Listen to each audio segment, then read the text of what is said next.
Watch Club, a bi-weekly group discussion and review where the hosts of the What Do You Say Anime podcast nominate and vote on shows either we haven't seen or shows that hopefully lead to a great discussion. On today's episode, the King Tuts of the What Do You Say Anime podcast will be reviewing the 2021 donghua Link Click. Let's meet today's time-traveling possessed vessels. First up, if you look closely in episode 6, you can see him in the picture disgruntled by the long line for his milk tea. We have Jay. Jay, how's it going? We used to dream about this back in Chicago, Link Click winning Anime Watch Club. It's been a long road, a hard one. I'd like to thank Pete, who's been a day one on this journey. And, we, Rifle as well. He fought right alongside in the trenches with us, voting every week for Link Click, trying to get it out there. And you know what? We finally got there, so here's to us. Yo, cheers. Delicious. Next up, our first modder tonight. He was originally recruited by Zhaoxi, but his lack of game caused him to talk to Shiguang. Instead, we have Miles. Miles, how's it going? I don't really know what you were getting at there, but it's probably true. Basketball. So I'll just take it. Oh, yeah, no, for sure. I'm one of those hustle guys who's, an okay outside shot if no one's guarding me. Means I'm white. We got it. We got it, Jack Harlow. And Pat. Ni hao, right? Yeah, let's talk about our favorite show, Unite Bang, as we like to call it around here. Aired in 2021, licensed by Funimation and done by Land Studio, who seems to have done a bunch of different Chinese anime, or God, I don't even remember the word that Pete used earlier. Donghua, thank you. Chinese cartoons. Wow. Or, is that why manhwa is flashback? Korean cartoons, yes. Korean cartoons? Interesting. Wow.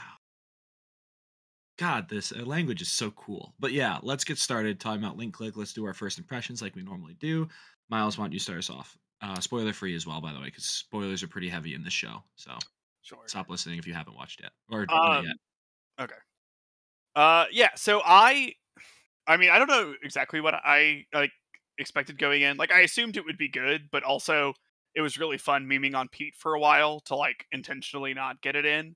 And so maybe I internalized some of that. I was like, this show is bad, but it has an 8.73 or something stupid on Mal. So I definitely had some high expectations for it. I don't necessarily know if it was a fun ride. I had a good time. I'd recommend it. I think it's fun. I don't know if it's world busting or anything like a lot of things that around that score are. But I think it's definitely worth a watch, and I think it's a lot of fun. So I'd recommend it for sure. All right, Jay, what about you? I had a good time going into this. Animation is really smooth. I liked the OP as well as the OST. Character designs are real crisp. So going into it, there really wasn't much that I could hold against it, so I just went in with an open mind and watched it. I was watching in the original Chinese dub for a while. I eventually switched over to the English dub for a bit, and then actually ended on the Japanese dub. Yeah, I enjoyed it quite a bit, though. So, yeah, would recommend. Would recommend. Nice. And Pete, what about you? Yeah, I've been nominating this show for 8 months, so regardless if I like this show or not, I was going to praise it in all aspects. But it turns out I actually really enjoyed it. I do think it took 2 episodes for me to kind of be this is something I'm really going to get into. The first episode was it kind of caught me off guard because I didn't really see that tone setting area happening right away. But I'm kind of glad it did, and then episode 2 kind of solidified it for me that I really enjoyed this show. I would recommend it if you're a fan of stuff like Steins Gate. I don't think it's as good as Steins Gate, but it still has if you like those time traveling elements, even if there are plot holes or flaws. I think it's a very fun show with a great cast, and I really enjoyed the Chinese dub of this. So yeah, I would recommend it to a lot of people. All right, and I as well would recommend it. I definitely enjoyed in the memeing on keeping it out of the watching, just because it's not an anime, haha, whatever. But I'm so glad I watched it. Very, very good show. I can't wait for more. I want more. It's it was really, really good. So that's about as far as I can get in without spoiling. So yeah, go 4 recommendations right off the bat. Now let's get into spoilers, which again, this is super, super heavy spoiler. I think we're gonna try and go arc by arc, just to keep it simple, because there's a little bit of confusion, a little bit of time travel that goes on in the show. So keep that in mind. But yeah, let's start right away. Miles, you had a point to make about the first arc. Or yeah, I mean, I guess like I'll just introduce it really quick. So I'm sure everyone knows, but the first episode is where we go back in time. We sort of learn they're running this business to gather information for people using their ability to time travel with photographs.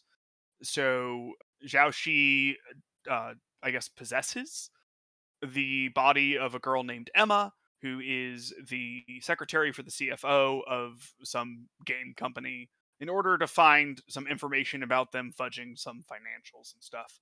We also learned that Zhao Shi's a pretty empathetic dude in this process, and potentially the wrong choice for someone to go back in time and not make any changes. But more on that later. I want to know what you guys thought about this first episode. I think it has like a relatively interesting hook.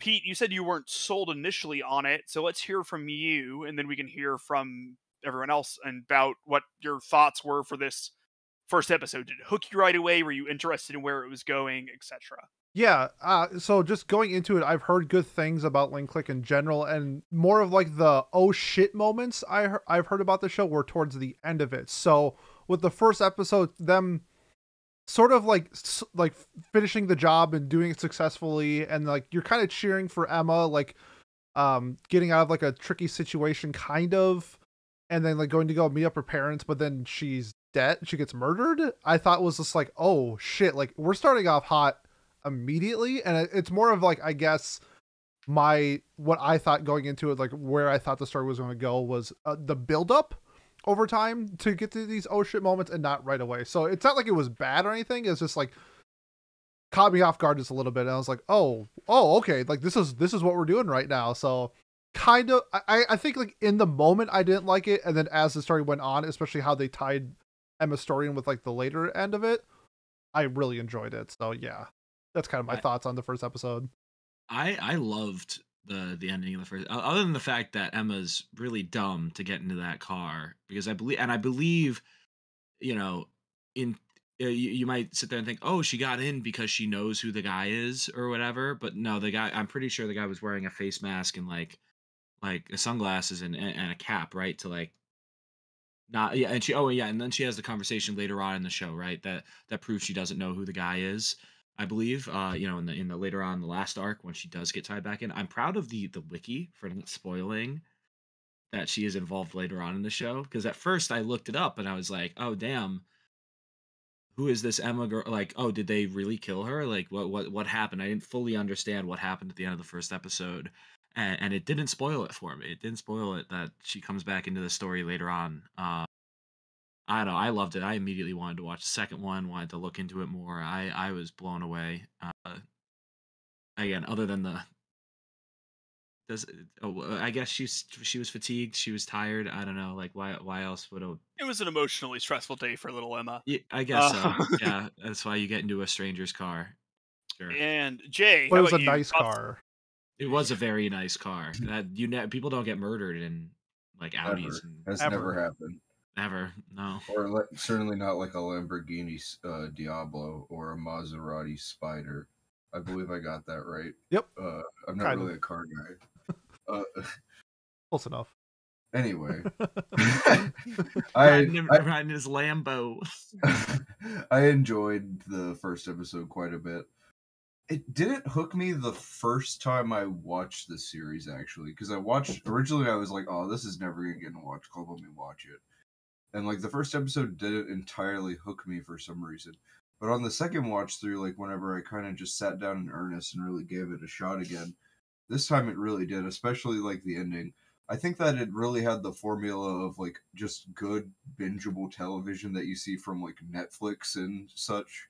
Like it really felt like they had planned it with that strong hook in mind, as well as like the defined like power set and all that. All in all, just like a really well written first episode meant to like get people hooked on the like concept of the show, and like it does a good job of explaining like the limits of what they can and can't do as well.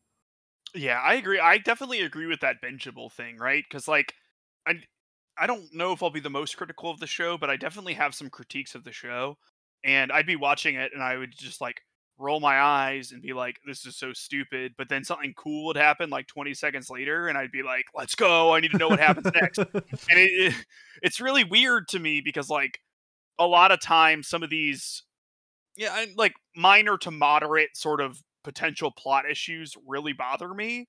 And with this show, they didn't really bother me. So like Emma, I thought was like a good first episode, and this turned out to not be the case. But the thought that like just texting her parents like made her die made me like eye roll a little bit. Like I get it's a show and it needs to be dramatic, but I'm just like, what are the freaking odds of that? But we learned later that actually didn't really have anything to do with it. I don't think. Like she would have been killed anyway. Mhm. So I liked how that sort of came about with that too. But I definitely like I like the concept. I think the power system is neat. It's like if you have something as overpowered as time travel, you need to put interesting restrictions on that to make it captivating, I think. And I think they do a good job with that, with like needing the photos and like the 12-hour limitation, and also Zhao Shi's decision making. I think those are all interesting things. So the next arc on this is sort of I'll call it the basketball arc. Boy, are we skipping Secret Recipe? Oh shit, no, I forgot. Sorry, Okay. that's my bad. Episode 2 is I wanted to get to like the first multi-episode arc, you know?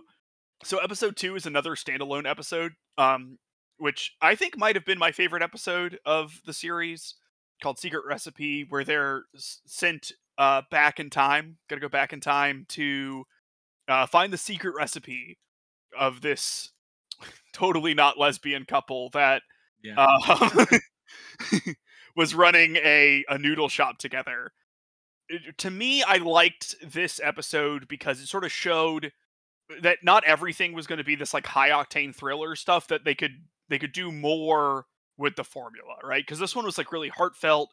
The message was like the real friends were the secret ingredients we made along the way, or something like that. You know, like it's like a little silly that she didn't realize that the secret ingredient she gave her friend that made her start the noodle shop was the secret ingredient to the noodles. But like with how business focused she was, I think that made sense. Like I liked that, because like sometimes people do just sort of devote themselves too hard to that. I like they made up in the end, you know, because like with how much of a downer episode 1 was, I liked that we had like a happy ending to this one. What did you guys think on this episode? I liked it. I thought it was another step towards explaining how the powers work by showing that, oh, you can go to different times, right? Like, because like I believe with Emma, you only travel back to like this one specific moment, right? Like, oh, she was in her office. Well, I guess 2 days in a row, but like it was one travel versus the next time it was like, oh, all these different photos that they leapt into different moments in time where they could try and figure out where the secret recipe was, what was going on, everything else. I thought that was another cool way to demonstrate the powers. I think that was my main takeaway. Again, I loved this arc too. I thought it was cool to see them uh, slowly getting jaded as well. Like I think something they started to demonstrate as well is the emotions that the person is feeling, that Zhao Shi is feeling. He feels the emotions of the people that he's inheriting, or possessing, so to speak, right? Like he can feel when they're getting nervous, when they're hungry, when they're whatever. Like that sort of gets introduced, I think, in this. Pat, by the way, if it helps you, in the Japanese dub, they actually refer to them as, I believe it's Haruki for Lu Guang, and Toki for the other guy, instead of like Does as not make code it name. easier. Unfortunately, because I wasn't listening. I don't know. It's just like they Sailor Moon it in Japanese. It's done as like this is their code names. They still call them the other Right. stuff. Oh, now okay. And then yeah, That I makes think it sense. was just to help Japanese audiences, though. In the same way that, yeah, it's hard. Like No, I understand. I can remember Emma's name for some reason. I wonder why, right? Like really, even though she was in 1/3 of the episodes, it's just it's a little easier when the names are familiar. Again, I didn't. I definitely understand what This you is mean. funny. I looked at them as black, white, and girl. Honestly, like, I did not look at them as names.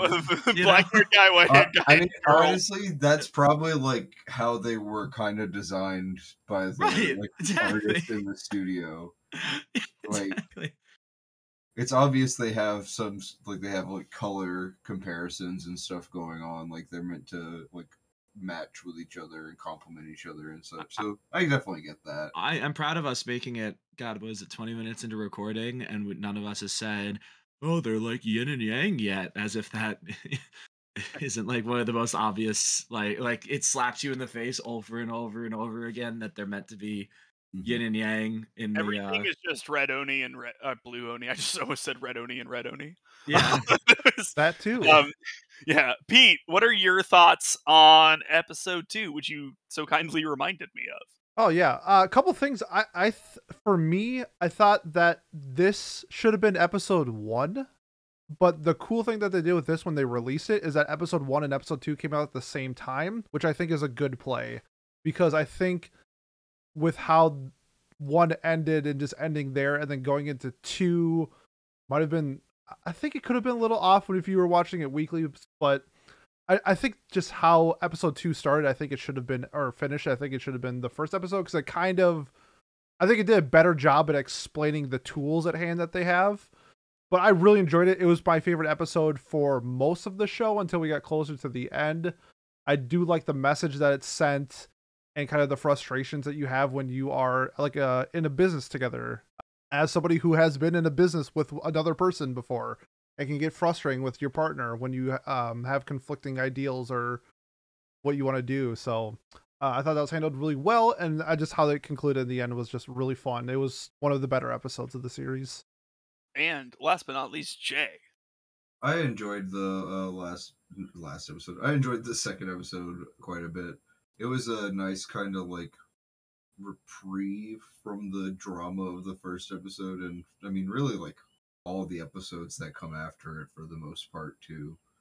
Like it's just like a nice kind of like comfy spot. I think honestly you could have even like, I don't know, like it would have been nice to have like another buffer episode somewhere in there, which I guess like 5.5 kind of fulfills that, but I don't know.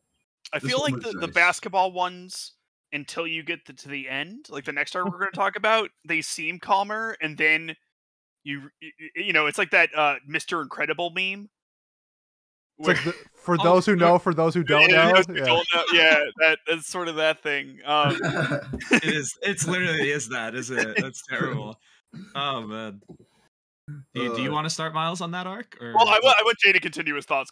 Did you? No, sorry. Yeah, no, I really enjoyed the arc. That like there's not a ton to say that wasn't already said. Like it was just a comfy lesbian noodle making. Yeah, which was cool. Hey, they didn't kiss. We don't know if they're lesbians or not. Yeah. They even say that it was like her college roommate or whatever. It's like, yeah, my God.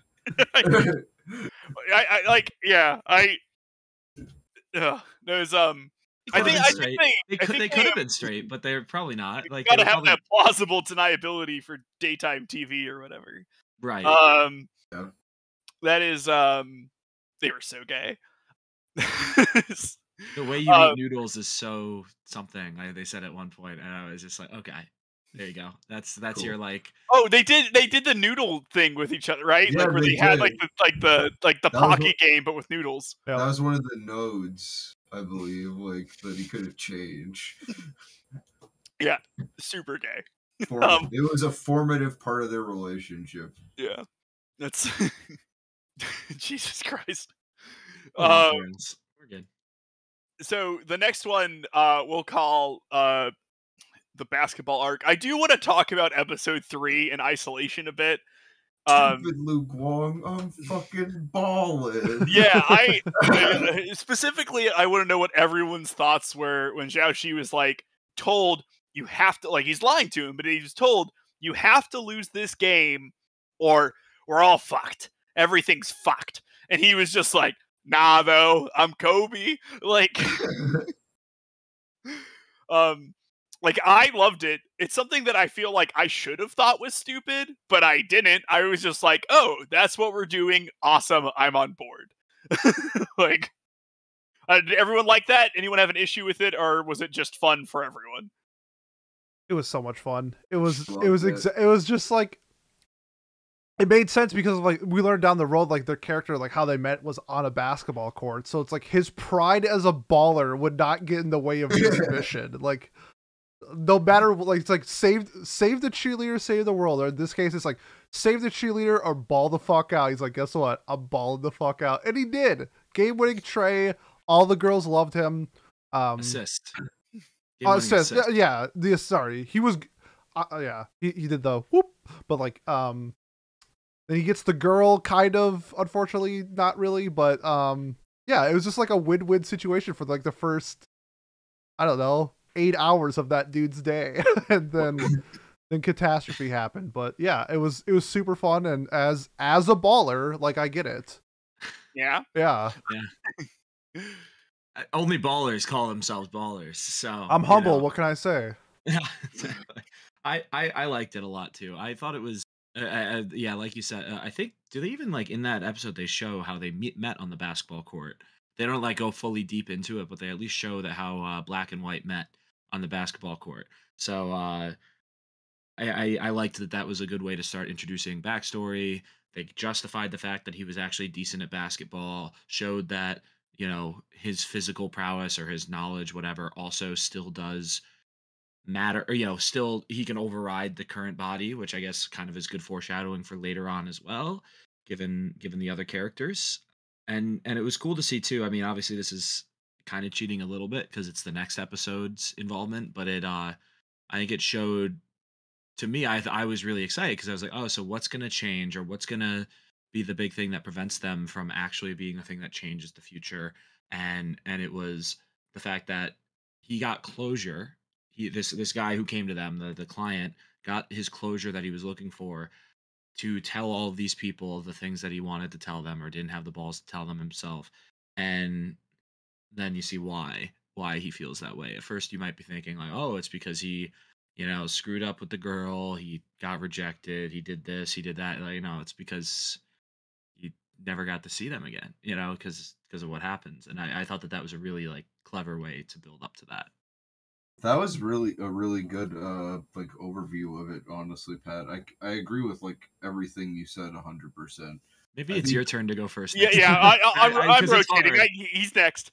Yeah, because it is hard to talk last. Why do you think I struggle sometimes, right? Like, oh yeah, I agree with what everyone said in their reviews. Maybe this, that. It's hard. Yeah, go ahead though. I also wanted to say that the animation for the basketball like scenes was really crisp too. Like, I would love, like, I don't know, I guess I need to go see, like, the new Slam Dunk movie or something, but I would love to get, like, a good basketball anime like that again at some point in the future. Slam Dunk, is that the one with the superpowers? No, that's Kuroko no Basket. Yeah, okay, that's correct. Yeah, where they're literally wizards. Yeah. I was about to say, I feel like I don't have to watch Slam Dunk. I already did now. So I'm the opposite, where I'm like, all right, I've seen everything Slam Dunk has to offer. I'm good. Even the classic, I've never seen this move in basketball, the classic offensive foul in the zone, need a knee like strategy. That's a very interesting way to why don't they do that? Yeah, it was like a soccer move, like go for the knee. Well, it's even more like in hockey. That's sort of a slew foot, a little bit of one. Need a knee contact that was more incidental because it hurts you too. Yeah. Like, that's why I was like, what the hell is it's a lose-lose for both parties. Yeah, exactly. The dude just has an iron kneecap or something like that. With my big bronze kneecap. Yeah. The only thing that like kind of took me out of that scene was that the basketball court was like a Street Fighter 5 like fight. I was gonna say I loved that. I loved that they were like, we must save our basketball court, and you would get tetanus from walking into that place. I was like, I get it. Like, I get the heart of the team, and you want to save the team, but like, it's better for everybody if this implodes. They have six players on the team, and one's the photographer. I loved it. It was like, we can definitely make regionals, guys, and it's like, no, you can't, unless literally Kobe possesses your photographer, and then that happened. Like, in the future, where somehow that gem was able to stand for longer than before the catastrophe, like if the catastrophe spoilers didn't happen, like I feel like they would have inadvertently caused a lot more, like, at least like lockjaw incidents and stuff. Yeah. And shit. That should have been how they like twisted the timeline, right? Like he saves the court, but then everyone dies of tetanus. That's the butterfly effect. You love it. It's like, oh no, asbestos poisoning. They were literally called, like, wasn't it like Machine Factory Yeah. or something like that? It's like the old steel towns in America or something. It's like, we haven't had an economy in 5 decades. Capitalism, baby. Yeah, but in China. Yeah. I kind of wish. I kind of wish they address. I don't remember them addressing him getting closure though, right? When they go back, or when he goes back into the future, we never see that So, client again, do we? I thought about this a lot, and so I'm skipping up to the next episode. But one of the things he tells, this is part of my conspiracy theory that this has all happened already. Okay, one of the things he tells the captain is that he had dreams that he played in the game, and he Yeah, I remember he that. dunks, Yeah. and so like, okay, one, I think it was more important. Well, one, they don't know how the powers work exactly, but two, I think it was more important to him that the people he loved heard it from him than he got to tell them. You know what I mean? Because if he remembered telling them, then he would have no reason to go to them, and that paradoxes itself. So it can't work that way. So he can't remember. But Right. he can vaguely remember, like in dreams and stuff, because I think the way that it works is like, and you have to piece together exactly how the powers work, because they haven't just told us. But I think he always did that during the game. There's no way for him to know that because everyone died. And he probably doesn't have great memories of everything exactly before, just sort of more vague stuff, because then the earthquake happened and that's horribly traumatic and like all of that. They also don't talk a ton about the game after it happens. It's not like a super major thing. I don't know why else he would remember it. Well, Jay, the go ahead. earthquake happens. I think that Yes. I think that because of the fact that Lu Guang, no, not Lu Guang, the other guy, sorry, Zhao Shi. Xiao Shi, thank you. I think the fact that he's possessing them as sort of like a flesh mech, like the brain, his subconscious will still have the memory of that, even if like he doesn't necessarily like. I'm not like a brain doctor or anything like this. I don't have like I'm not a neuroscientist or anything, but like it feels like it's just like the brain just knows, even if it's not like at the forefront. Like you still, that's why it comes up in the dreams, right? Because people have some belief that, I mean, I don't know science about dreams either, but yeah, a lot of the time your subconscious can affect your dreams. I'm sure we can all relate to that. Yep. 100%. But that's why I'm just like, why did we not see him? Like, I don't know. Again, like, I guess we don't really see that with any of the clients where they come back and say thank you or anything that happens after, other than the parents, obviously, in the next arc. But that's a little different situation. We follow up with Noodle Lady. We see she just says thanks Well, for what you're doing, and then she leaves and solves her problem. Or the problem sort of gets solved. She solves it herself. Oh yeah. Oh right, because he sits down with her and says, "We found this," and then And then figures she out. was like, "Oh my god, I've been so dumb." Yeah. Okay, yeah. that makes it make a little bit more sense. That was one of my main, I guess, frustrations. That was like, okay, so I get it. Obviously, he's not going to save them, and if anything, it's more for him than it is for anyone else.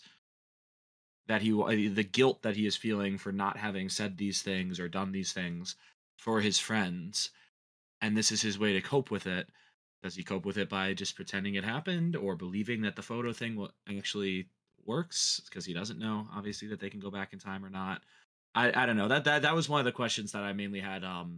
Yeah, I because binged this whole show I- in like one sitting with like one mini break after Yeah. episode 5, where I kind of like I don't know, I walked away and I was just like thinking about it a little bit and I was like, I think what's I going think on that there? he kind of believes that the time travel thing could work because there's a recurring theme of the show that a lot of the people that they come into contact with are very superstitious. yes, which Like makes even sense. like yeah, like from what I understand, China is a pretty superstitious place overall. So that kind of makes sense. Like Chao Ling even says that she just believes that they're doing like rituals in there and stuff like that. Like the trafficker in the next arc has like a talisman, stuff Mhm. like that. Like even the guy in the next arc, the parent, he goes to like a fortune teller or something like that at point. So I think it's just kind of like there's a lot of superstitious people, more or less. Yeah. Yeah. So it's like, to me, I think that they have to have some effect, and I also think it happens simultaneously with the first run through because the guy has memories of them going back in time and taking over the game before that even happens. Because that's how he like wrote the letter for it. Like otherwise I don't know, it just seems weird to have him have a dream about that if that's a coincidence. You know what I mean? Like that seems weird. I'll- I took it as like, like you did stuff when you're like 6 and like it happened, but you don't remember it when you're older, but then there's something that might like trigger it. Be like, oh, that kind of reminds me of something in my past, but like I'm not entirely sure if it actually happened. That's kind of like how I viewed it.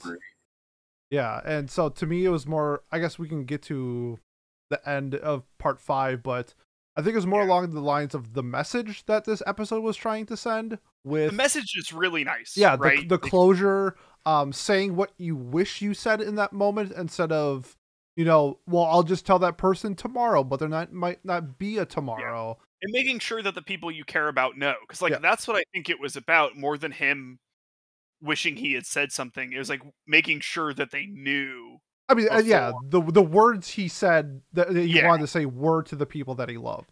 Yeah, I guess I think it's important to me for my interpretation of this that he doesn't need to remember it. He just needs to know that they Correct. know. Yes. You know what I mean? Because for whatever reason, I find that more powerful. I'm not sure why. I agree. I'd have to agree that. Sure. So the reason that we're saying farewell to everyone is episode 5, named Farewell. There was an earthquake in China at this point in time, and a lot of people in his little city or town died. And so that's why he was sending it back. And that's why the timeline didn't really matter, because anyone that you would be changing things for was probably just going to die anyway. There was one thing that frustrated me a little bit on this, because Zhao Shi, we know he has something with his parents by this point. He's very focused on trying to save the client's mom. He knows, because this is an event that he remembers from his youth, when the earthquake happens and everything.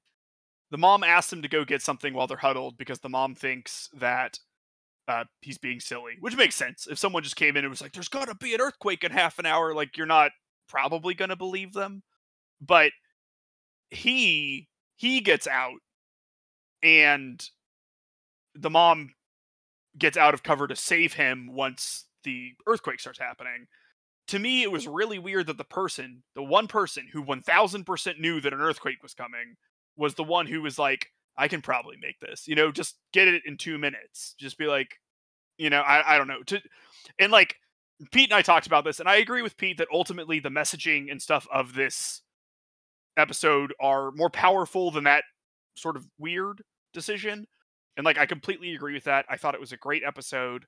I thought it was a powerful episode, but that took me out a little bit. I don't know if anyone else thought so, but it was just weird to me that, like, I don't just have the mom not take him super seriously and think that she had time to go get the camera or something. I don't know. That's my thoughts on that. But overall, I think a really strong ending, a strong thing. Just that little hang up for me. Jay, what about you?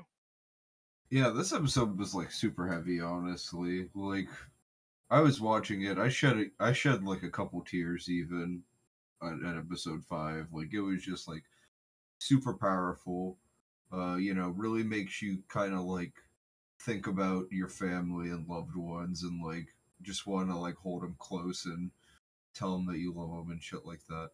And I think that they did a good job with it overall. Like, I had to take a small break after that and go watch some like lighter stuff just because it was like, damn, that was a lot, Link Click. But I enjoyed it.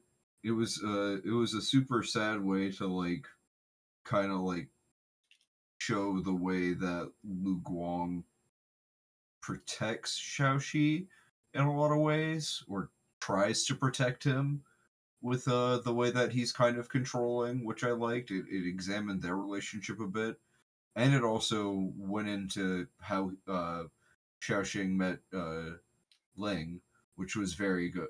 Good. I appreciated that a lot. It went in more into depth about like the flashback sequences that I think we had seen a couple of episodes before, if I recall correctly, from them. So I think that it was a lot of really good character building. I liked the messaging quite a bit that you had mentioned, and yeah, overall I think that this was one of the more powerful arcs of the series, which says a lot because I think most of the arcs are pretty impactful.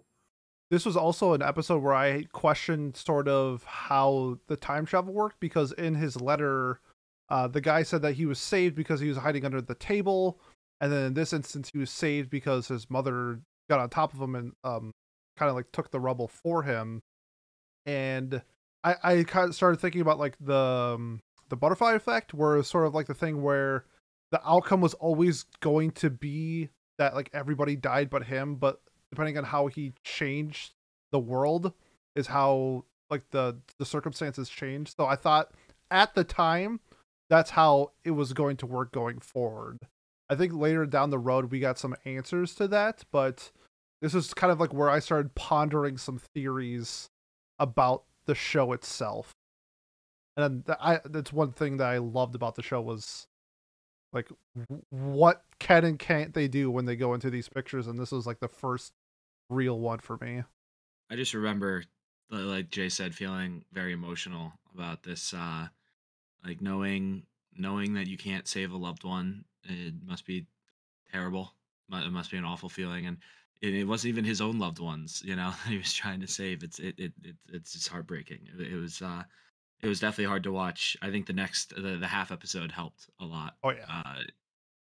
After that, like lowering the stakes, sort of. Although, in a different way, the stakes are higher. The next episode almost in a different way. Maybe not higher, but as high in a different way. That's all I've got though for episodes. Again, super great. This arc was. This was probably my. Probably my second favorite arc actually. I think this was my favorite arc. Yeah, it's definitely. I would say probably my favorite as well. Kind of just had it all. Next, we'll be talking about equivocally the best arc in the series, which is the 0.5 episode, Marrying by Contesting. So this episode there's a couple of weird things with that. I guess we can get to those after we talk about it, like on its own merits at first, as far as how it like fits into the continuity of the show. So they're working for a client who wants to learn a girl's father's like secret fighting technique so that he can beat her and win her hand in marriage. I'm going to go Pete, J, Pat for this one. So Pete, what do you think about this episode? Outside of the whether this is canon or not canon, this is my favorite standalone episode. I love the romance element between these two. I love how he just never gave up for his love. I also love the fact that the old stubborn master accepted him, but just would not let him marry his daughter. Like we find out at the end that these two have a kid, and they are a couple, but they're just not married. And I thought that was just like a really funny, lighthearted episode. I do think it's weird that it's like 5.5 and not like episode 12 OVA. I think that would be more fitting of the series, but yeah, I loved everything about this episode. It was super fun. Yeah, I enjoyed episode 5.5. Like, I think there are some really. It's weird because we were kind of discussing it in the record or the Anime Club Discord channel, which you can join our Discord, by the way, if you want to discuss the shows we're watching. Sick plug, Pat. Yeah, sick plug, Pat. Thanks, something Pat. about staring into the abyss. It's weird because it's like a sort of filler episode. It's the premise of it is kind of based around the fact that like Chao Ling knows about like what they can do, which is not true to the story. But then elements of it pop up later in the actual canon storyline. So it's like I liked it when I was watching it because I wasn't really aware of like the plot holy elements of it, but like when you take it in, like it's just hard. I wish they hadn't included elements of it later on because then I could just say, "Oh, it was a fun filler episode" and move on. But like the plot hole is kind of like gaping. Like it doesn't really affect my enjoyment of it that much, but it's definitely something worth noting, I think. Other than that, I had a lot of fun with this. Like there's two major plot holes, right? For one, the phone or the age thing, right, not making sense, and then two, her knowing what's going on at that time, like the front desk girl understanding like how the power works because she only learns what it does in as episode 11 or at the end of 10 maybe she finally learns what it does. Either way, she should not have known, and so like those are frustrating. However, I enjoyed it too. I was a little confused by the ending. I was like, oh, so did they know each other? All right, so it's 100% Pete that they knew that they had a kid together and like. So the final sentence is the father concedes defeat, realizing his rejection has not been beneficial to his daughter or grandson. Because he mentions that like his grandson is like going overseas in martial arts tournaments and he's wasting his time with this where he could be spending time with his grandson. So it's just like all of this is revolving around the ability to marry his daughter. Not because they're a couple even before they start fighting. It's all around marriage. Mm-hmm. Well, yeah, it's about getting the blessing. Yeah, the blessing. Getting the blessing, right? Which, okay, but either way, I liked the message of the episode too. Though I thought overall it was fun, even though it's also like, hey, maybe just move away from the in-laws, you know, like I don't know. That's obviously a lot easier thing said than done. Especially like cultural differences as well. Yeah, I was about to say China's very big on like big on being close to your married family, like even more so than America or like Europe or whatever. But yeah, and also the approval of other people and other people in your family, right? Like having to less into it. Yeah, I get you. Yeah, I think that makes sense. So yeah, Miles, what about you? What do you think? We've been kind of dancing. So there's a few things that I liked about this. I mean, I had the same issues with like. I mean, I remember when I saw that they were old. My half a second thought was like, "Oh, that's a neat plot twist," and then I was like, "Wait a minute, they had phones at most 20 years ago. What is happening?" And and then I thought maybe this is set in the further future, but then the earthquake dates it, so no. But I mean, I had a lot of fun with it. I liked that they added some like very vague fantasy elements to this. Like the guy who isn't good enough to marry anyone like knows like Shuriken from Street Fighter. Like he, like he has his own secret technique, and it's like a rising magic punch, and it's just like that's kind of fun that exists, and like because like time travel is real, so why not? Did you guys realize what Snatch the Plums was? No. He was going to grab his testicle. Oh, yes. Yeah, no, I caught that. I think, did you watch this in Mandarin? I watched, yes. Yeah, so I think actually, no, I think I was watching that in English. Okay. Actually. I can't remember what I do remember him going for the balls before he does the flashbang attack on him again. What if my hand was a flashbang? That's insane. Yeah. You can't block it because you can't see. Yeah, I wonder if like when this was being like written, he like decided later that he didn't want Zhao to know their powers, and this was like the only instance. So they were just like, okay, fuck it, this chapter's gone, for like the greater good. Mm-hmm. You know, who knows? It's like a little weird how it happened, but ultimately, I don't care. Fair. Yeah. That's kind of where I'm on it too. Like it was like at first I was like, damn, this is a lot, and then I was like, it doesn't matter at all, Mhm. actually. Yeah, it's so weird to me because like I don't know. Say we were watching Bunny Girl Senpai, right? If Ooh. this happened in Bunny Girl Senpai, To I rip it would apart. I yeah. And I just don't care for this. Like I mean, like I care a little bit. Like it like slightly affects my enjoyment, but I think enough of this is enough. Like it's full throttle enough where I'm just like, yeah, let's go next thing. And Uh, it's annoying too because it could have been very easily fixed, right? yeah, Like that's it true. could have so easily been fixed. It makes you wonder, like the fact that it's an original versus like, let's say if this happened in a manga or Chinese manga, whatever it's called. If it happened there, then maybe fans like us would have been like, "Hey, this doesn't make any sense," and then it would have gotten fixed for the anime, right? Like so that's like one of those things that almost like it needs like a Oh, rewrite or a how copywriter to how fix it. did how did oh this is an original? It's an original. It's an original, yeah. Okay. So, wow, it's really weird how this happened then, because like that means my idea is wrong, right? Like, it, Yeah, it's confusing. okay, Yeah. because you could just not, right? Yeah. I feel like they should just put this at the end of the series as an standalone OVA on episode 12 where Yeah, it's and then not just canon and like and then cut out the references to it, like yes. But it's like where Zhao learns self defense or whatever. it's so weirdly placed that a 5.5 episode is not a recap. It's an OVA. It's just like What so is odd. it is chronologically in the right spot too.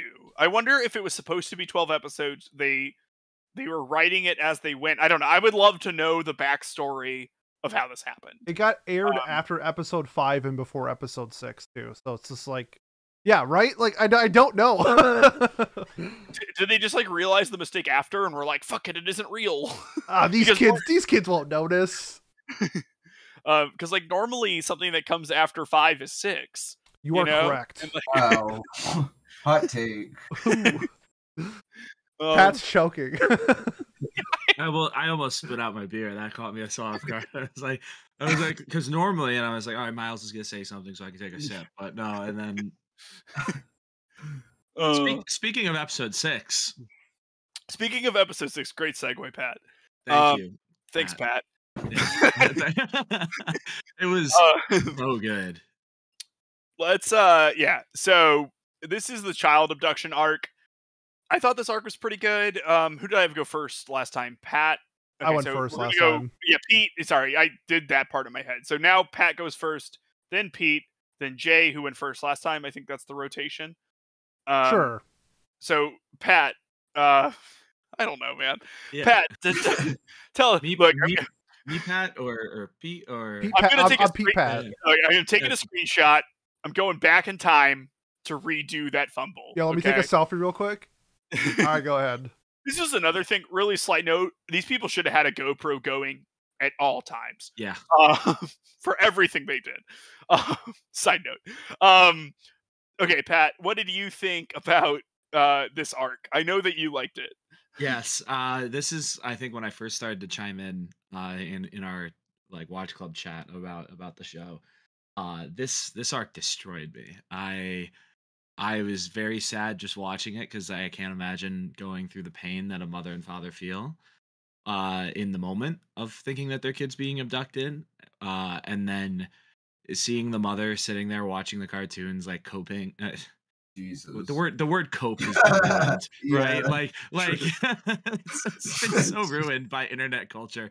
But like the mother coping hard with the fact that her kid is gone absolutely destroyed me. You know, like watching the cartoons, singing along, having it was like it was pretty much seeing her mind reduced, her sanity reduced to like an infancy level. It was devastating, and not something I could ever imagine suffering through myself or watching the person I love most in my life suffer through that. Like I had to take a pause. Like, so Jay had to pause a few episodes ago. I had to take a pause, and this one I like stopped midway through, and I was like, holy fuck, like, what is this is dark and or painful. And I liked it overall. I have to say it felt almost too easy for them to figure out where the lady was or who the lady was, because like you would think that someone who's abducting a child would I guess like hide it better or do something differently, right? And the fact that they couldn't figure out who abducted them. It's his aunt, right? Technically, or was No, that No, it that's was just a neighborhood auntie? Is that what it was? Like, no, that's just what her nick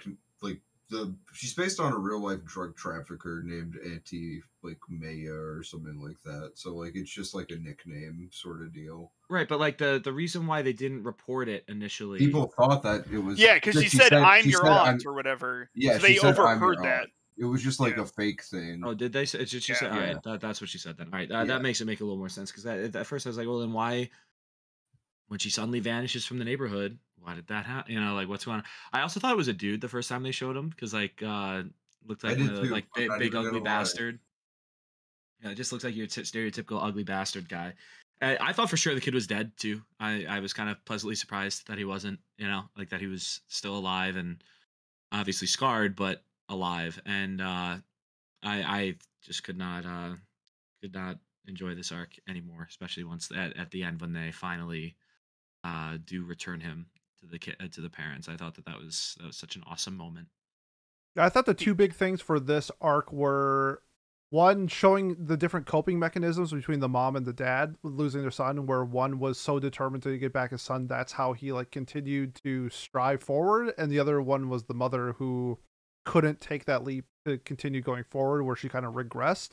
I thought that was a really interesting way to show that, and then also kind of get the idea of what happens if you fuck up in going back, and we see Zhao Shi kind of slip up, running into Ling and running into Zhu, and having that interaction where it kind of changed some things. I shouldn't say it changed things, but I think it Nothing ever changes. yeah, I'm trying to like think of a way to say like it changed, but it didn't change, because it didn't change anything, but I think it sort of changed. God, it's so hard to say like in words. How do people use words again?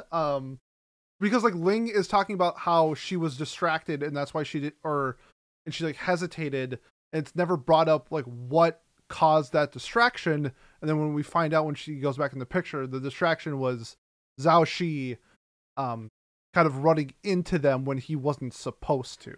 You're supposed to be a mirror. I'm just gonna bring this up real quick. It is insane to me that they just gloss over the fact that she didn't report that for the next 3 years. Yeah. That is something that was kind of fucked up of her. I'm not like, gonna lie. Yeah, like to me, it felt like Somebody should have shamed her a little bit, maybe. Yeah, from But like a meta concept, it almost felt to me like the author was like, how do I make this more personal to like our group? And it's like, and she knew. You know, it to me, it just felt like a little layering it on when there was already like a bunch of tragedy happening. Like, I just didn't need her to be an absolute shitbag of a person. Where she's like, yeah, and I avoided that entire area of town because I felt so guilty about not reporting this missing child that I saw. And it's been like a few days since the father came in or whatever, and I just held my tongue then too. I mean, honestly, if I don't even blame her at that point. Like, right? There's no, it's not gonna make anything better. Anonymous tips exist. Jay, what did you think of this arc? Not a lot of notes to give. Like, it was definitely really heavy, especially like the mom. That shit was crazy to me. Like, it just had me thinking to myself, yeah, in sickness and in health, yeah, you gotta do it. Props to that dad. Good, solid dad and husband. Like, even if his son did get kidnapped, like, I'm not gonna hold that against him. Like, it's not his fault a child trafficker was nearby. His kid was stupid. Yeah, also not actually, but like sort of, but not actually. Picking up the he got rubber drugged. ball and smelling it. That's a tough one. I did like the wake up dragon punch. Yes. Or wake up Shurioken that they did, proving that it's always correct to wake up Shurioken. Also, making sure that episode 5.5 was canon. Yeah, exactly. Like, Jesus. Yeah. So one, this arc filled me with anxiety. For our listeners who don't know, I'm a new father, and like the entire time I was just wondering, like, would I just kill myself. Guess I'll die. Like, I don't think I would be like on the mom's level quite, but I do think that my life would be practically over. So you think Kayla would be the one putting up the posters and stuff, and you would be like the... No, Kayla would. Neither of us would. We'd probably get divorced. It would be terrible. I don't know if I should be laughing at that. Kayla, do you know what the power that Gundam uses to beat the bad guy every time? Yeah, it's war crimes. It's war crimes. I would just be playing with my little like Soletta and Minarine doll the entire time. You're letting Cooper watch G-Witch for some god awful reason. Yeah, it's like, Cooper, you're 2 years old. It's time to start watching your war crime show. Anyways, I was joking because like I'm a grown man who watches children's shows and does a podcast about them. That Kayla already knows what it's like to live with someone like that. Nice. No, honey, look, come look, they're doing the thing. Yeah, that's like unironically me. Like, I also like can do chores and feed myself and stuff, but like I am like, oh, look at this moment, isn't it hype? And like I was showing her, like I think it was like G-Wish episode 16, and she was like, "What does this even mean?" That's nice, honey. Yeah. And I was like, look, "No, go play with your internet friends." Look, they did another panty shot in Rosario Vampire. Like, hey, Kayla loved Rosario. She was on the Rosario Vampire episode. She was. She gave it an 8. Based. But anyways, again, this had just a couple of. It's weird to me. Like in a time travel show, I'm so used to like, if something gets botched, it's the time travel aspects. That's like what I'm used to. But I feel like people's decision making in the show is just unfathomably bad sometimes. And like I already touched on this, but Zhao's just not just calling the police and being like, "Hey, a fat woman took the kid. Thanks." And then like that just, it goes off your conscience. You know what I mean? There's like, that's so helpful literally at any period of time during that investigation. And then also where you have getting good at fighting games, apparently. Yes, and League, we find out later she's very good at League, which makes sense for why she wouldn't report a crime. That feels like something a League of Legends player. True. Damn, that's based. Right. So really, it was just telling us about her character. But like, I want to like her because she's like kind of cute. So like, I'm sad that she didn't report the child getting kidnapped. I don't know. That's where I am. Overall, I liked it, but like kind of all the arcs, there were just like a few little like weird moments for me. Like if you have like video camera, you have almost infinite opportunities to go back in time and like figure this out. So instead of chasing people, you should have just like gone back and then gone into the next frame of the video. But whatever. They don't utilize the powers great, but I think that's okay. Because I think the show would suck if they used them correctly, to be perfectly honest. It would be really boring.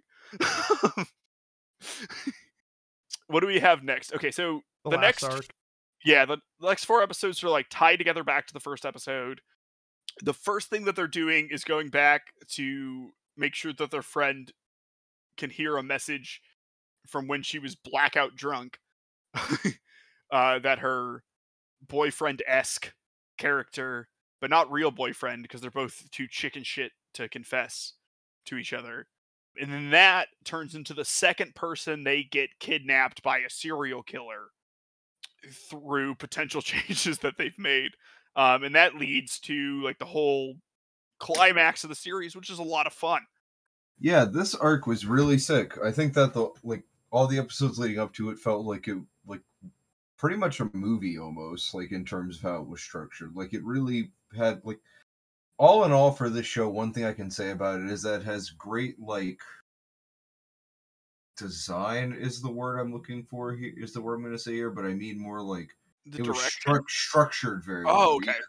The directions and structuring was very well done in this show, and I think that this arc is a testament to that. With like just getting to see like our himbo guy just get to do like his own plan and it comes together so beautifully was excellent. I really enjoyed that aspect of it. I think that like the first half of this arc, whatever, the second half and ending, amazing, like spectacular.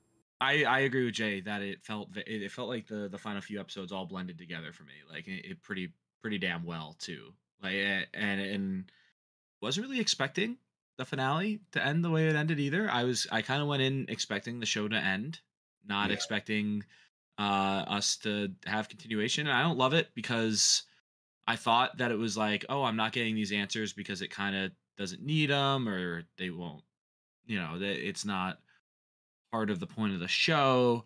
But it seems like now we should have had at least some hints to the answers of what's going on, who these people are, where the power comes from, the specific limitations of the power. But it seems like we're gonna eventually get to that, and and who knows, maybe we did miss the hints because we can't see the hints yet. It's like one of those like, oh, once they reveal something in season 2, we'll understand what happened in season 1 better. But I was kind of frustrated. Again, the arc was awesome. It was really, really good. But it was extremely frustrating to also be like, oh, there's more. And oh, why don't I know anything yet? Or why are these there? I had more it left me with more questions despite being a season finale, right? So that's where I guess I was frustrated most. You not like cliffhangers? Notoriously, Pat hates all cliffhangers through the history of the 3 years that we've True. been doing this. You make good points here. Cliffhanger, yeah, like cliffhangers that I am not expecting. I hate, especially. Okay. So, I don't know. Tell me the answer. Or at least let me try and figure it out. In this case, there's nothing to really figure out. I mean, we can have our theories, of course, but we can't figure out specifically anything yet because we don't know the answer. Like, there's no way to know. I think that's what frustrates me the most. And that's what I fucking love. It's one reason why I love Perfect Blue so much too, is the idea of my theory might be different than Jay's theory, might be different than Miles, might be different than Pat, and because there's no source material out on the market right now, that we don't know what is right and what is wrong, and that's what I love about shows like this. Makes me anxious. It makes you anxious. I 100% get that. Agree with everyone said. This kind of melded into like one movie. I love the beginning, how they set this up with her getting caught and them kind of like setting up a trap for the friend. I think that's kind of like what we're labeling him as. That's the name of the main villain, and setting him up, and then kind of 40 chessing the friend, like 40 chessing them, being like, oh, you thought you got me? Think again. And at the end, where I thought this moment between Emma and Zhaoxi, they kind of like recapping like his words while recapping some of the events that happened earlier. Like, I was tearing up and crying. Like, I thought it was fucking beautiful what he was telling us. And then it's just like, oh, Emma's coming back. She doesn't want to do this anymore, but it's like, it doesn't matter because the villain is taking over control. And I was like, I did not see that coming at all. I thought it was so well done. I'm trying to think of the last time where we had a cliffhanger like this, like making me want so much more. Like, I want to watch season 2 right now. The first one that came to mind was Wonder Egg Priority, and we know how that turned out. Tower of God, maybe. Tower of God's a really good cliffhanger too, where that's a really good one too. But I think it's similar ideas as well. Yeah, and I thought it was just so well executed. I thought everything that they put into this last arc just made me want more. I get why people were hyping this story up, because, I mean, I was eating out of their hands. Like, this was just such entertainment, fun, devastating, for the most part, pretty well written, especially the dialogue in this last episode was just fantastic. I loved it. One, there was a lot of elements of this arc that I liked. That fight scene in the dark room good. Is really good. A lot of the stuff was like really cool. I'm really sad Emma died. She deserved better. Whatever. I have some questions. I don't know if any of you guys have answers. And then I think this just might be more people being dumb. And this time it's the cops. So like maybe it makes sense. But so they get Lu Min's license plate. They bring it in, and the cops are like, can't be him. He's paralyzed. But then we later learn he's paralyzed after the incident happens that they were investigating. Like, he wasn't previously paralyzed. And so, like, I have questions about that. Because I don't think it's confirmed that is the case. As far as I know, it's he was like at the hospital or something. He said he was at the hospital, but he goes to the hospital after he crashes the car. So he was at the hospital that day, but he was at the hospital because of the car accident when he was trying to murder Emma. I legit need to go back and check because I don't know if that is confirmed. Like, I think you're right, but I don't know if like it's like I don't remember them saying like he's in the hospital because of the car accident. The cops don't say that. He says it later. Like, he couldn't have been in the hospital because he was murdering Emma. And I think he was himself murdering Emma because we learn about the motives, and because his dad was the CFO. Yeah. Right? Like, it wasn't a random chance thing. Emma was targeted by him. So, like, one, Xiaoxi shouldn't have felt bad about that because she would have been killed at some point anyway. Two, I just don't, and I'm not saying that we won't figure out how this works in season 2, but it's really boggling my brain. Mm-hmm. Me too. Because we also see Emma walking alone in the footage before he goes back in time to stop him from murdering Emma. So like, he would have just killed Emma and she wouldn't have been walking alone unless I think the possessor killed him, like walked him off in general, right? But he would have been on the camera feed. No, he wouldn't have been. He took over Emma. Yeah. And made I know, but that's at the last moment, right? He takes over Emma. No, I think it's implied that he did it before as well, because he says, "Oh, I didn't know there was a witness because there must have not been the last time." Didn't he? No. So Emma walks by herself, and then gets possessed, and then jumps off the bridge. But in order for her to be walking by herself and not be strangled to death, Xiaoxi had to end up in the trunk. Right. Correct. Okay. So we see her walking by herself, and maybe there's an explanation to this, but like, this is what's confusing me, and maybe we find out next season. But like, this is why I'm on the, like, in the future they're coexisting, kind of like Haruhi, where there's like two versions of Kyon at the same time, because in the future he's already come back. Like, I think that's the sort of thing that's happening. Like, I don't think they ever actually change anything because they've already done what they're going to do. And I have my theory about the friend, that there might be more than one. I think there might be like a doppelganger or shapeshifter type of thing. Yeah, I mean, twins or something. Yeah, I don't know. I think, I don't know. I feel like this is the type of story where like it can kind of blindside you and be like, oh yeah, that makes sense. I think that they can do that. See, my concern is episode 5.5 exists. My favorite episode.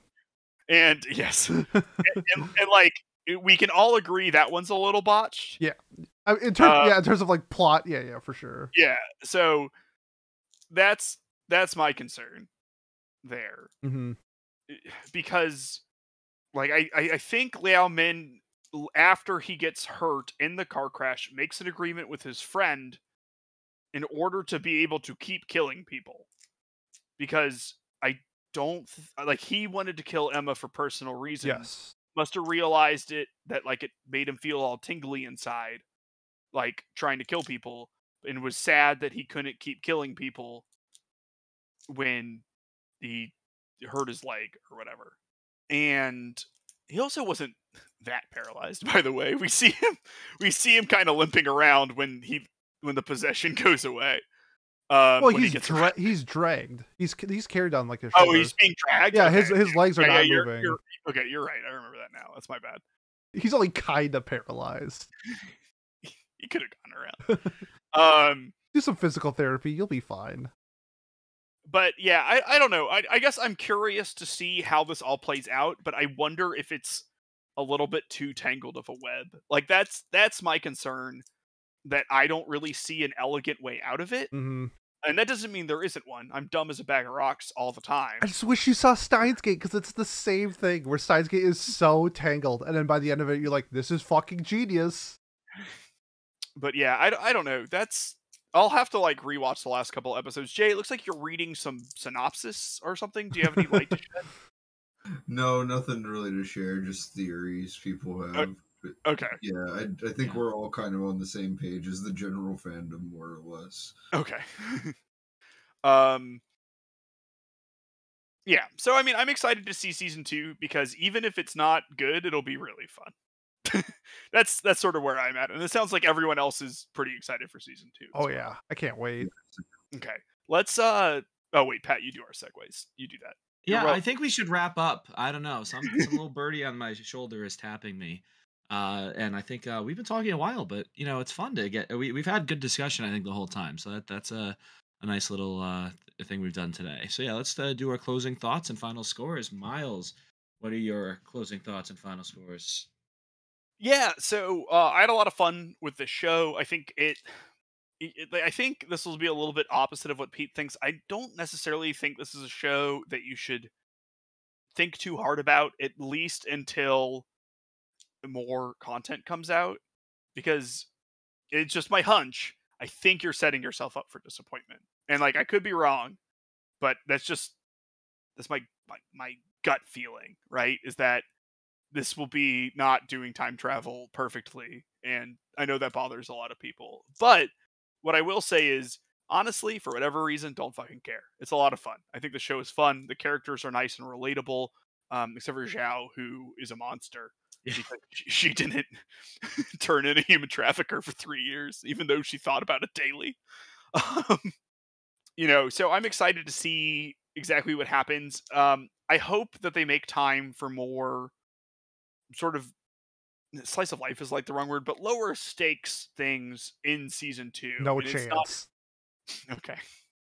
Well, I hope they do, because I liked those stories. Like they can lose the trail for a little bit and go back to a noodle shop or something. And I think that would be nice. Overall, I think this is an 8 out of 10, and I will probably adjust it up or down a little bit depending on how season 2 goes. But I had a lot of fun with it. Sort of qualms with some decision making and like character choices aside, I think that the highs were good enough and linked together adequately enough to make this enjoyable. So 8 out of 10 for me. Nice. Yeah. Jay, what about you? I really enjoyed Link Click. I think that it is a fun mystery with pretty cool like time travel that is not as glaringly problematic as time travel in most like time travel stories, where it just seems like, like the Time Turner in Harry Potter. Like, why don't they? Like, we can't use it to save your dead parents, Harry, but we will use it to save Buckbeak. And stuff like that. Like, I think that the like method that they use is well thought out. Like I said, the direction and structuring of the show is really well done, and like everybody else said, I'm just really excited to know more about this. I've been itching my brain a bit by looking at fan theories about like what the killer can do and stuff, and I think we actually already have a trailer out that I need to go watch at some point. So I'm gonna peep that after we're done recording. I'm gonna give this a 9 out of 10. 9 out of 10. All right, Pete, what about you? To counter Miles' doubts, in the word of Dao Dao's mom, what defeats greed? Hope. And I am hoping. Did you have hope in Wonder Egg, Pete? I had so much hope, you have no idea. Okay.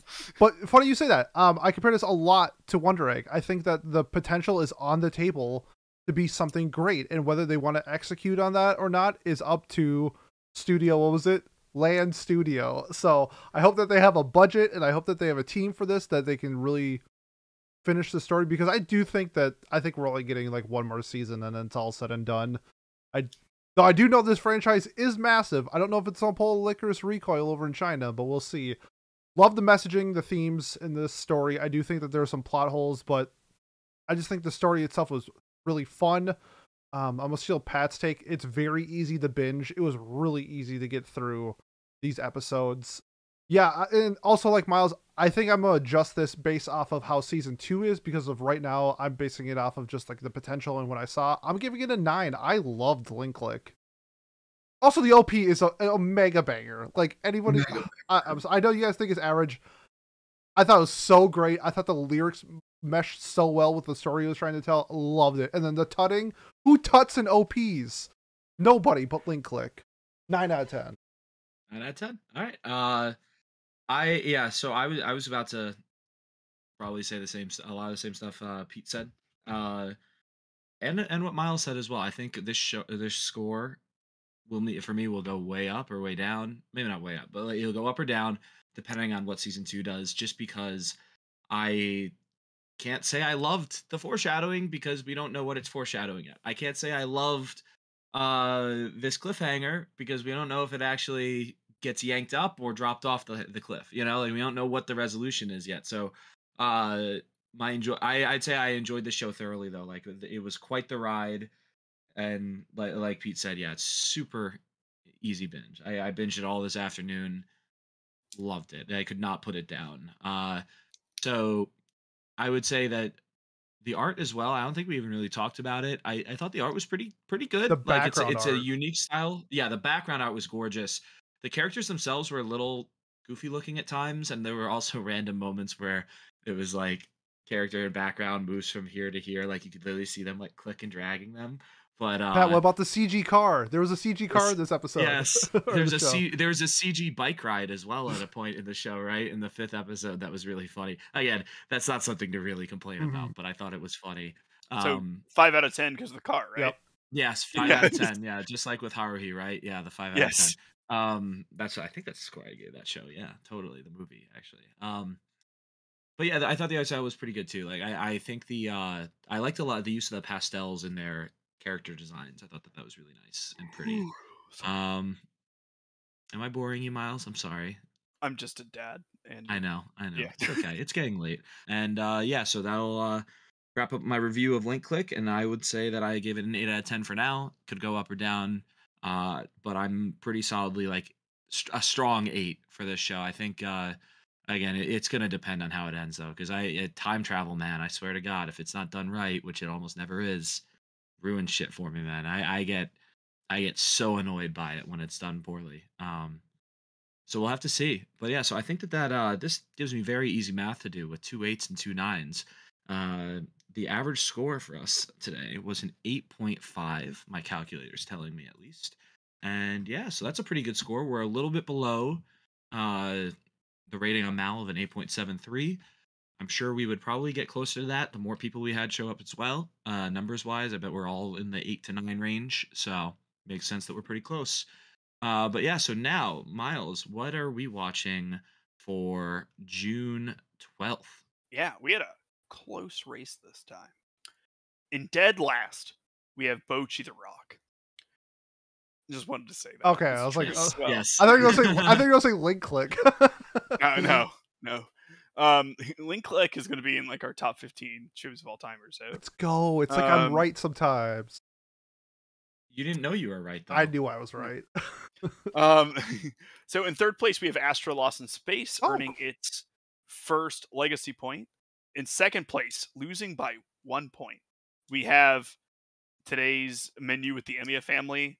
And in first place, we're watching Inua. Let's go.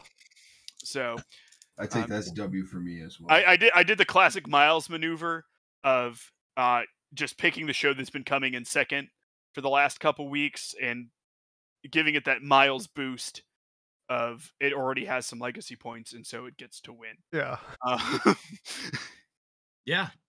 Sweet. All right. So that's we're watching Inuo, the movie, I believe it is. Yeah, Yep. Movie by Science Saru. That'll be fun to watch. I love me some Science Saru. Always fun to discuss. And yeah, and in the spirit of Pride Month, we will be nominating shows that are in any sort of way gay, I guess, or maybe I don't know how else to phrase that. LGBTQ. LGBTQIA plus. Which is great because Inuo is also that. So we're getting like back to back. So that's super cool. There we go. Cool. Yeah. So let's nominate those. And Miles, why don't you start us off? What have you got? So I have a question for you guys if something's a good idea or not. Okay. Mm-hmm. So the Adolescence of Utena is a summary movie of revolutionary girl Utena that's told in a more avant-garde style. It is technically meant to be a standalone movie, but people strongly recommend that you read the series or watch the series first because it's fucking weird. It would be like if End of Evangelion was just actually a retelling of Evangelion, and like you just watched that and you were like, what the fuck happened? I think it's like probably not the best idea, but I kind of want to do it. I mean, it's up to you. Yeah, it is So technically thing, standalone. 21, do your thing. Yeah, I just don't want to like nominate Utena and then have no one understand it. And then We just had like recap movies. Like One Piece was like really average. Escaflowne was bad. I just feel like these recap movies were like not good. Yeah, I can agree with that. Yeah, that's fair. It's I think it's different enough that it's a different thing, but yeah, that's probably a good idea. So, do you want me to come back to you then? I'll do Bloom Into You. Bloom Into You. Okay. All right, that's a show. Jay, what about That's you? a show. Sorry, I remember watching it and not thinking much of it. I am going to do a movie as well called WDYSA. You stole my nomination. Okay, can you spell that for me? Classmates is the English version. Classmates. Yeah. With 2 little dashes on the side. Okay. I was going to nominate Class. All right, Pete, do you have a backup? Man, I really want to do Sasaki to Biyano, but I really want to watch Classmates. I don't want to split the vote. I'm gonna do my favorite girl love show / movie I've ever seen, Kase-san and Morning Glories. That was my other. Yo, let's switch. Is that Asagao to Kase-san? Yeah. Oh yeah, I'll say okay. Morning, yeah, duh. Okay, I'm really glad I'm studying Japanese so I can look at it and not read it at all. Fucking idiot. Okay. Sweet. All right. And would Revue Starlight movie work? Because you guys think they're gay, No. even though they're not. No. They're not gay? I mean, Yeah, well, They are canonically gay. it's not So like the why would same it not thing of work? what we're nominating. I feel like. Why would it not work? do Zombieland Saga Season 1. No, I'll do. All right, fine. If you guys want it, all right, I'll do Evangelion 1.0, and because people think You'd have to do 3.0 Yeah, like for it to be gay, because yeah. 3.0 is definitely gay, but 1.0 isn't. we could get there, right? We could do 1, 2, and 3. no. They're really long. It's like a movies. 2.5 They're hour long movie. movies. Okay. Yeah. All right, then I'm definitely doing Revue Starlight the movie. Okay, we'll count it. Yeah. There's How are we not going to count it? Yeah, no, Because it's like not.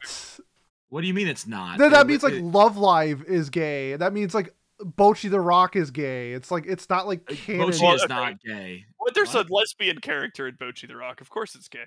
You could count it. It's Kita like said it's gay. just Is Kita really gay, or is that? She said she was in love with her, right? And it seemed very authentic. okay. Are you serious? I am on the side of thinking that Ooh, it's guys. kind of like parody, or make it almost like taking advantage of the fact that they can say she loves her without people interpreting it. I as can't believe that I'm 100% going to give being gay. Bocchi this amount of credit, but Bocchi doesn't seem like the type of show that would do that. I think that Kita is okay, and Jay doesn't have time for Discord. So I agree. Yeah, this is a dumb conversation to have. Well, at I the am show. down for it. But no, I get what you're saying though. I do, but that's why I'm gonna do Revue Starlight. So there we go. I'm cheating. I don't care. I like to win. I'm not. I guess I'll vote for third. You have to. I do. Yeah. All right, but that'll wrap up our watch club. Thank you guys so much for listening. And Pete, why don't you close this show out? Yeah, if you made this far and you want to support us, the best way to do so, like, comment, subscribe, leave a review on whatever platform you're watching or listening to us on. Next week, don't know what I'm doing, but I'll do something. So check out whatever we're airing on Monday. Otherwise, if you're here for Watch Club, we will see you in 2 weeks for In You. Oh, see you next time. Peace.